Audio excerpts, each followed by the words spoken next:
Hi, this is Misha, and we're finally getting around to doing a video dedicated to the very famous M1 Garand.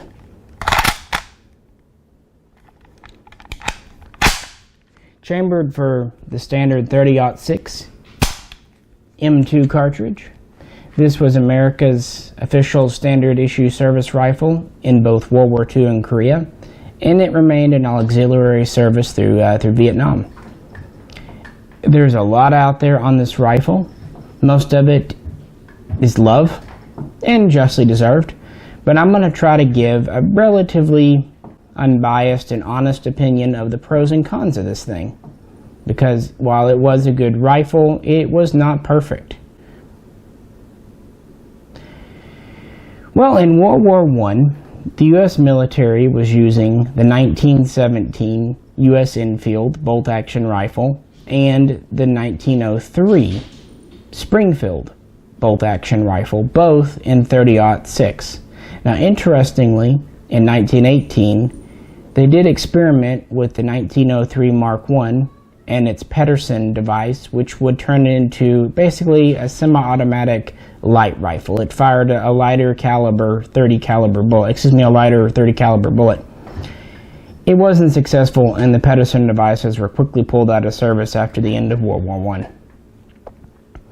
But with that experience, in late 1918, the U.S. military started to think about getting a self-loading standard issue service rifle. Now, this was a pretty forward-thinking idea at the time, however, it was not unique. Before and during World War I, there had been quite a few either select fire or self-loading rifles. For example, you had the 1907 Mondragon, which was developed in Mexico and Switzerland. You also had the French 1917, and you had the Russian 1916 Fedorov, which was actually a select fire. In Germany, there was the Mauser 1916 as well, which was a self-loading rifle mostly intended for air crews. So there were attempts in World War I at a self-loading rifle, but really the technology wasn't up to snuff, plus you have the dirts and the grimes of the trenches. It just didn't happen. Well, after World War I, a gentleman by the name of John C. Garand went to work at the Springfield Arsenal. He was actually Canadian, but he became an American, and he would work at the Arsenal from around 1921 until he retired in 1953. So he was a long-time employee at Springfield. Then the U.S. military, at the same time, would set out some requirements for what would be good for the next generation of service rifle. It would be good for it to be semi-automatic, weigh 9 pounds or less, be as compact and light as possible, not require that the cartridges be greased or waxed or oiled. I know that seems kind of weird by today's standards, but there were quite a few machine guns of the era that did require the cartridges be oiled before being fed into the action. So it wasn't an unreasonable requirement, and obviously something you wouldn't want on a standard issue rifle. And of course it had to have accuracy standards and all of that. It needed to be reasonably easy and inexpensive to mass produce as well. Obviously it's going to be a general issue rifle. We need something that we can crank out in the millions if necessary. So Garand went to work at Springfield, as did other people at the time in different places, on making a self-loading service rifle for the trials, which were going to be coming up. But this was the 1920s. We'd fought the war to end all wars. There wasn't a lot of push. Garand first had his early designs coming out. He had some prototypes that were using the delayed recoil, the short recoil system, and others. He was experimenting 1924, 1925. These didn't go much of anywhere. In 1926, he turned to the gas-operated system, which was really the progenitor of this Garand here. 1927, his early gas piston prototype gun would go up against a design from Thompson, and they would use the old Springfield 1903 bolt action as kind of a control. This very early round of trials really didn't result in much of anything. Both designs had promise, both designs had issues. Now, interestingly, the early Garand self-loading rifles were chambered for the .30-06 cartridge of World War I. But in the 1920s, after experience with the Pedersen device and its .30 caliber light cartridge, many in the military wanted to switch to a smaller diameter, higher velocity cartridge. This turned out to be the .276 Pedersen cartridge. So trials in the late 20s would be featuring guns chambered for this cartridge. In 1930, Garand would institute the gas trap, the bang system, into his rifle. And this was actually a Dutch design, I believe, in Dutch and Norwegian. Sorry, I can't remember at the time. But a European concept, which was very popular in the era. Several rifles tried using the bang system. And it worked reasonably well in sporting guns. So they tried to carry it over to military rifles. In 1931, the following year, the T1 Garand rifle would go up against the T1 Pedersen rifle in trials, amongst others, and they would be firing the new 276 cartridge, the small diameter, high velocity.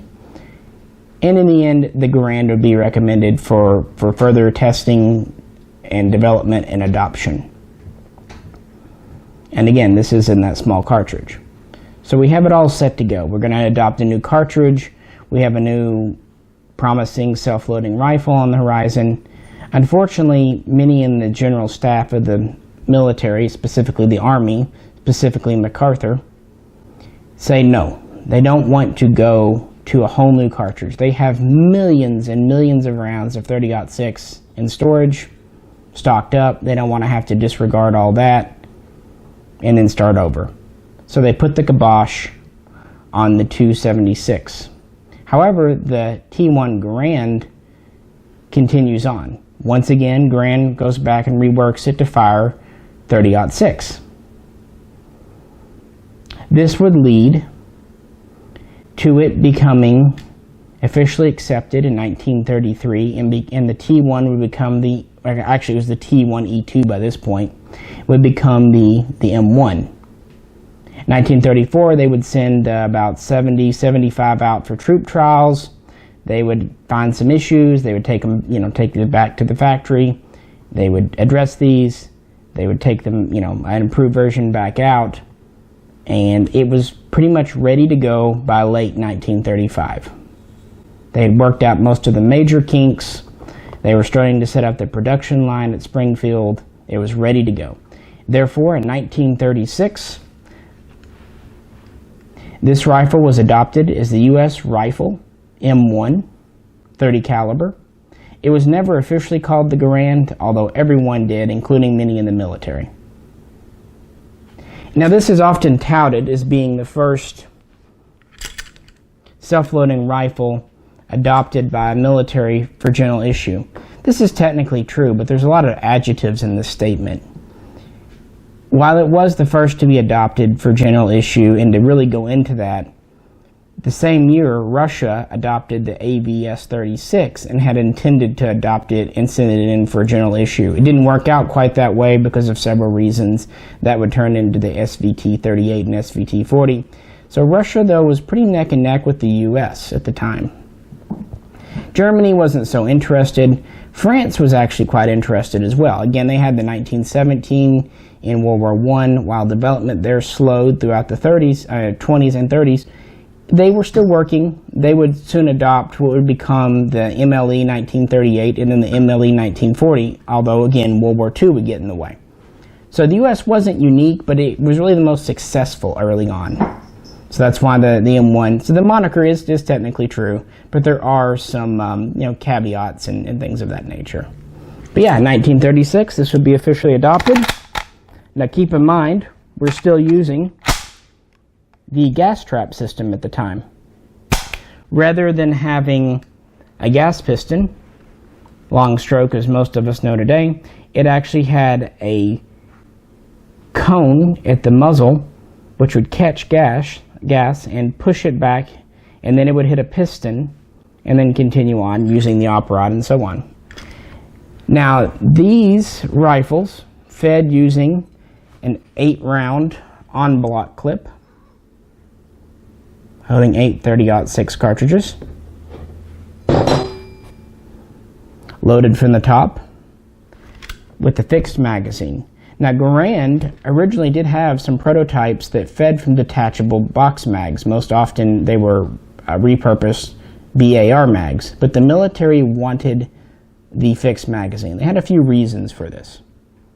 One, they wanted to have a soldier be able to lay as prone as possible without a mag protruding from the bottom. That makes some sense. Keep the lines slim. But really the truth was they were worried about their soldiers losing magazines. And America wasn't alone in this concern. A lot of nations were. If you look at the early self-loading rifles, if they had box magazines, they were either fixed or locked in place most of the time. They also felt that if they lost mags, it would cost them money, and if they issued multiple mags with guns, it would cost them more money. They felt this pretty complicated in-block clip system would still be cheaper overall. While it had some benefits, really it started to look pretty silly even by mid-World War II. They would actually go back and try to start using magazines again with it. But yeah, the in-block clip is an interesting feature of the Garand, but really it's a holdover. While they went to a self-loading rifle, which is pretty modern for 1936, they used a pretty antiquated magazine system. So, kind of old and new. We'll move on. So the M1 was standardized in 1936 and would go into production at Springfield. The first rifles would be turned out in July of the following year, and then in September of 1937, the U.S. military, mostly namely the Army at this point, would receive their first production rifles. And therein the problems began. Really between 1937 and 1939, the M1 Garand had a lot of problems. It really did. From production problems, trying to get because this used a lot of unique tooling for the era, to problems in the field. That gas trap, the bang system, didn't work. As other militaries found out before and after, that cup on the end of the muzzle intended to trap the gas and propel it back towards the piston would foul up very rapidly. For a hunting gun, that needs to be fired a couple of times during a trip, or even, 20 times during a weekend, whatever, it's okay. But when you have a military rifle intended to be fired 40 to 50 aim shots a minute, it would foul up in 5-6 minutes of combat. It didn't work well at all. In fact, this became such an issue that another rifle arose in the USA called the 1941 Johnson. Now, I did have a Johnson at one time. Now, I have sold it since then, so I can't show you on camera, but we do have a blog article with pictures, so you might want to read it. The Johnson story is extremely interesting. The reason it came to be was the M1 Garand was receiving pretty mixed press in the late 30s, early 40s, and a retired Marine officer, Melvin Johnson, thought he could do better, and in some ways he really did. And the remarkable part was, whereas Garand had the assistance of a large staff at Springfield and the Springfield Armory itself, Johnson really did it all on his own and did it very quickly. So it's an interesting story. But in the end, the Garand was kept. In 1939, John Garand would go back. He would replace the gas strap with the long stroke gas piston we know today. He would also introduce a stainless steel cup and piston to prevent heavy corrosion, and this really fixed a lot of the reliability issues.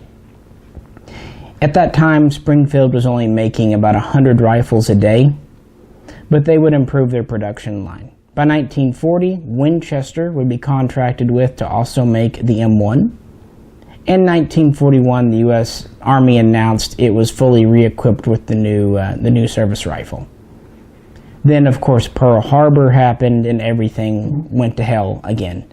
The military went from being a peacetime military to a wartime one, and they needed more rifles, and they needed them as quick as possible. So Springfield and Winchester were ordered to make the M1 a priority. And by January of the following year, Springfield would be making 600 rifles a day, with Winchester joining in. And at the height of the war, they would be producing 4,000 rifles a day. Also, as they got better at manufacturing these, the cost for the government would go down. Now that said, it took time to get these into the field in large numbers, so that's why the 1903 and the 1903 A3, amongst other guns, would kind of bear the brunt of the war in 1942. But by 43, we see more and more Garands in the field. They were given priority to the troops in the European theater, so they would come to the Pacific a little later. And also the Pacific was a more harsh environment, so the Garand, while it was reliable over there, still didn't perform as well as it did in the European theater. But yeah, America's first self-loading rifle did pretty well in World War II. It really did. I mean, but consider what it was going up against. Germany had the K98. Now, they did have some machine guns like the MP40, but they were much closer ranged. The M1 Garand had a long range. It was good. They were starting to work on the G41, which really didn't go much of anywhere. Then they went to the G43 and the MP44, which may or may not have outclassed the Garand, but most of these were sent as a priority to the Eastern Theater against Russia.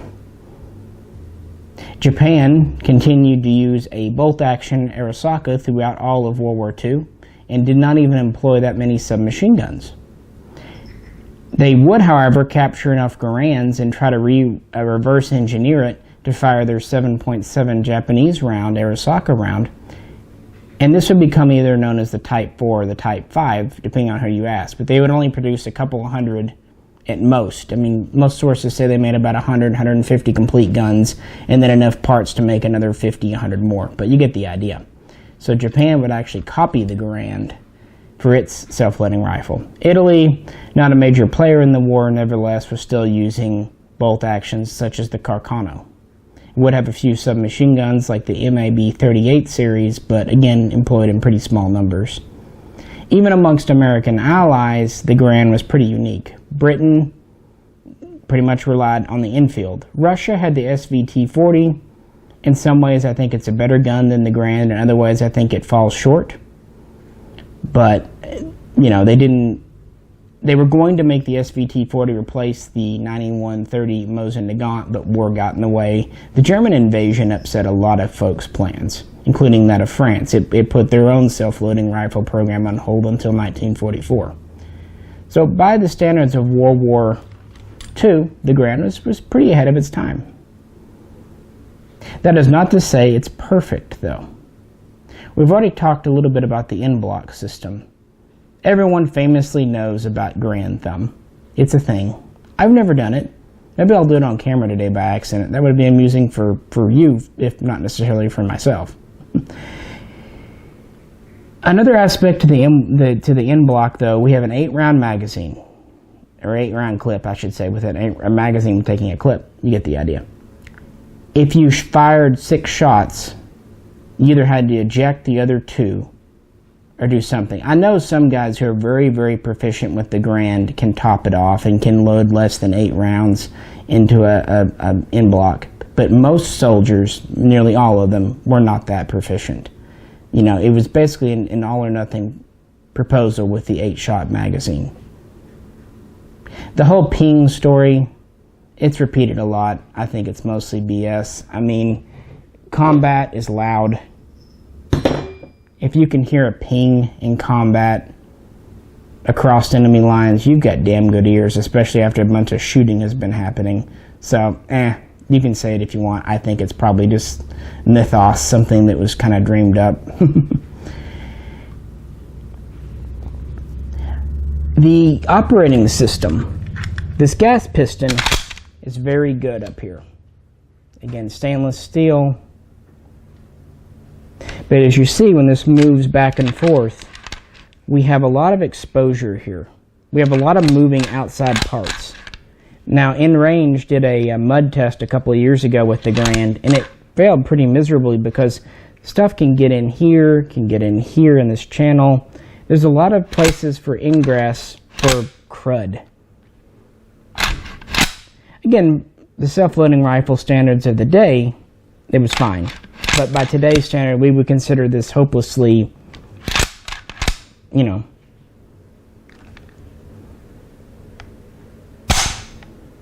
Another issue is disassembly. To take this gun apart, you have to actually remove the action from the stock. It's a pretty easy procedure that requires at most one tool to get your trigger guard open. However, every time you take the receiver and barreled action out of the stock, you're loosening it up a little bit. And every time you put it back in, it settles in a little bit differently. Fine for military accuracy, but what could happen if this became very wet and moist, the wood could swell and trap the metal inside, and then when you finally pried it out and then you cleaned it and tried to put it back in a time later, the wood was still swollen and you had to basically hammer the metal bits back into the wood stock. So again, not a deal breaker, and for the semi-autos of the day, not really that special, but by today's standards, disassembly is pretty cumbersome and has a few glaring flaws. And a final flaw is the way the receiver's done. This came to attention when they started to try to make the M1C marksman or sniper rifle in 1944. They had to figure out a way where you could still top it off with an end block and have a scope on. When it ended up happening, they would go to a scope that was offset, and this would be carried over to the M1D of Korea as well. So it wasn't a perfect system to mount a scope on. They found workarounds and they were pretty good, but it did require a little bit of ingenuity to get a scope on this critter.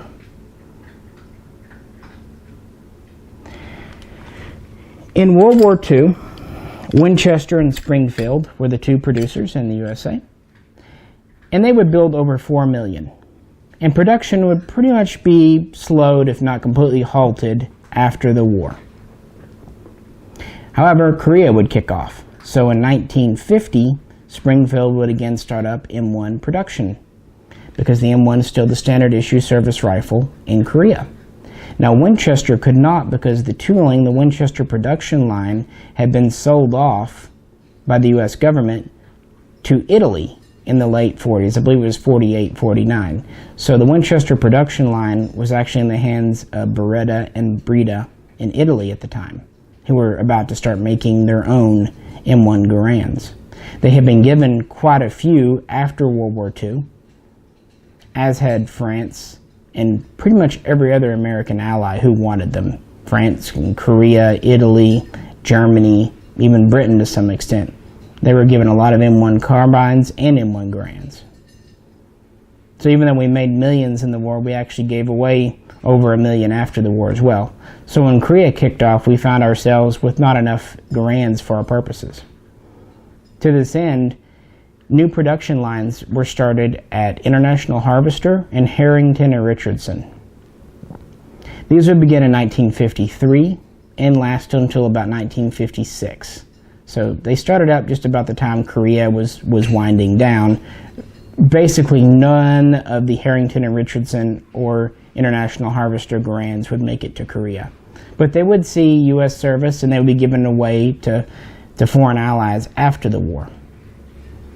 Springfield would do another final run themselves in 1957, using mostly older parts and receivers, making new parts as necessary. In total, after World War II, about 2 million Garands would be produced.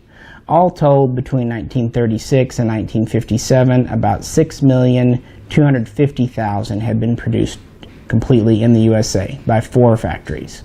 So a very respectable, very large number. 1957, the M14 would be adopted and would replace the M1 Garand. We have several videos on the M14, so I won't go too much into it, but I will say that it is basically an improved Garand, and we'll look at it in just a minute in a different video. These, even though they were officially taken out of frontline service and were no longer the standard issue gun in 1957, Garands would be slowly phased out from 1960, with the last ones being taken out of active service in 1965. That said, they would be in reserve and National Guard units until 1970, and even some are still around today as parade and drill guns, although these are often deactivated. So that's pretty much the history of the Garand in a nutshell. It is a very accurate gun, thanks to the refrigerator being there. Thanks to its sights, which are windage and elevation adjustable.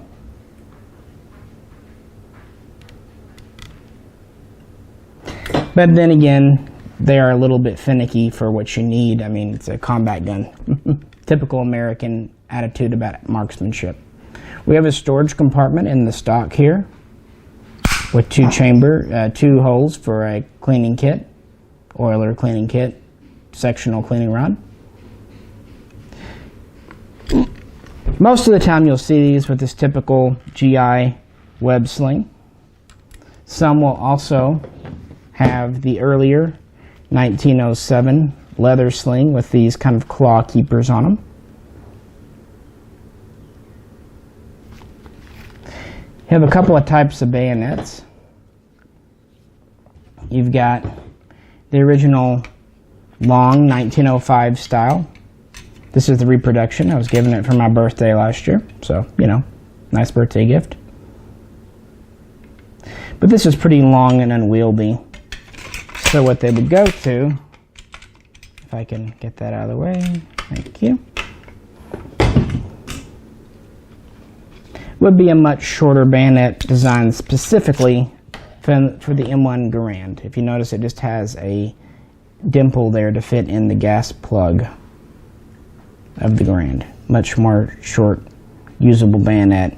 This bayonet's interesting because it would influence future bayonets, such as for the M14, the M16, and so on and so forth. Kind of a more utility than anything else.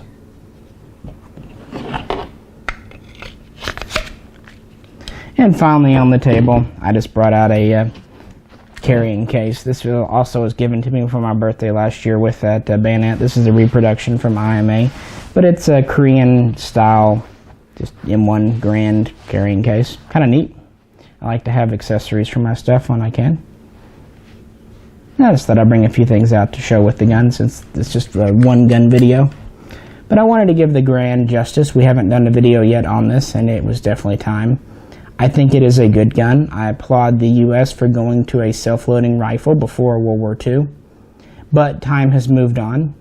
This gun had obvious shortcomings, namely the magazine system. I also think the op rod is a potential shortcoming because we do not have an adjustable gas plug.